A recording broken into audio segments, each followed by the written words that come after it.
கடவுள் இருப்பதை உணர்வது எப்படி? கடவுளிடம் பக்தி கொண்ட ஒருவர்தான் கடவுளை உணர முடியாததால் அது குறித்து கேட்க ஒரு மகானிடம் சென்றார். கடவுள் எங்கு இருப்பார், எப்படி இருப்பார், அவரை உணர்வது எப்படி என்று அந்த மகானிடம் அவர் கேட்டார். அதற்கு அந்த மகான், கடவுள் எல்லா இடங்களிலும் இருக்கிறார், சர்வ ஞானமும் பெற்ற அழியாத பேரின்பம் நிறைந்த வடிவம்தான் கடவுள், நீயும் கடவுள்தான் என்றார். அதற்கு பக்தர், அப்படியானால் ஏன் என்னால் உணர முடியவில்லை என்று வினவினார்.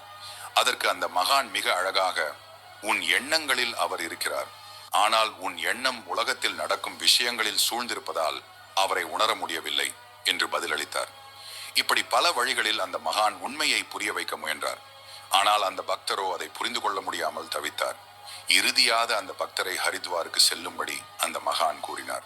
அங்குள்ள கங்கை நதியில் ஒரு அபூர்வமான வண்ணத்தை கொண்ட ஒரு மீன் இருக்கின்றது என்றும் சொன்னார். மேலும் மனிதர்கள் போலவே பேசும் குரல் அதற்கு இருப்பதால் உன் கேள்விகளுக்கு பதில் கிடைக்கும் என்றும் சொன்னார். உடனடியாக மகானின் பாதங்களில் விழுந்து ஆசீர்வாதம் பெற்று ஹரித்வாருக்கு புறப்பட்டார். அபூர்வமான மீனின் வருகைக்கு காத்து கொண்டிருந்தார்.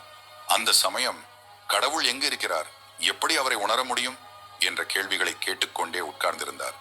சிறிது நேரத்திற்கு பிறகு அந்த மீன் அங்கு வந்து, எங்கிருந்து வந்திருக்காய் என்று கேட்டது. அதற்கு அந்த பக்தர், மகான் ஒருவர் உன்னிடமிருந்து கடவுளை பற்றி தெரிந்து கொள்ள அனுப்பி வைத்தார் என்று கூறினார். அதற்கு அந்த மீன், எனக்கு 7 நாட்களாக ஒரே தாகம், எங்கு தண்ணீர் கிடைக்கும் என்று கேட்டது.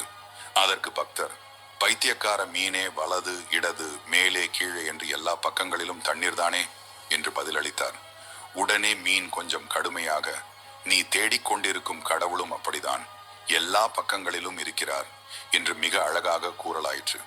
அந்த பதிலை கேட்டு திருப்தி அடைந்த போதிலும் ஒரு சந்தேகத்தை முன்வைத்தார். அப்படியானால் கடவுளை உணர முடியாமல் ஏன் இப்படி தவிக்கின்றேன்? அதற்கு அந்த மீன், இதே கேள்விதான் எனக்கும், தண்ணீரால் சூழ்ந்திருக்கும் எனக்கு ஏன் தாகம் தணியவில்லை என்பதுதான். மீனின் வடிவமைப்பு குறித்து அந்த பக்தன் நன்கு அறிந்திருந்தான். ஆகையால் மீன் எப்படி நீந்தினால் அதன் வாயில் தண்ணீர் சென்று அதன் தாகம் தணியும் என்பதை அவன் மீனிற்கு எடுத்துரைத்தான். உடனே மீன், எப்படி நீந்தினால் என் தாகம் தணியும் என்று நீங்கள் கூறியது போல, கடவுளை உணர நீங்கள் முயற்சி செய்தால் நீங்கள் கடவுளை உணரலாம். ஆசைகளை திசை திருப்பி கடவுளின் மேல் செலுத்த வேண்டும். உலக விஷயங்கள் மேலிருக்கும் எண்ணங்களை கடவுள் மேல் திருப்பினால் கவலைகளுக்கு தீர்வு கிடைக்கும். பக்தரும் அப்படியே செய்து உண்மையை புரிந்து கொண்டார். கடவுள்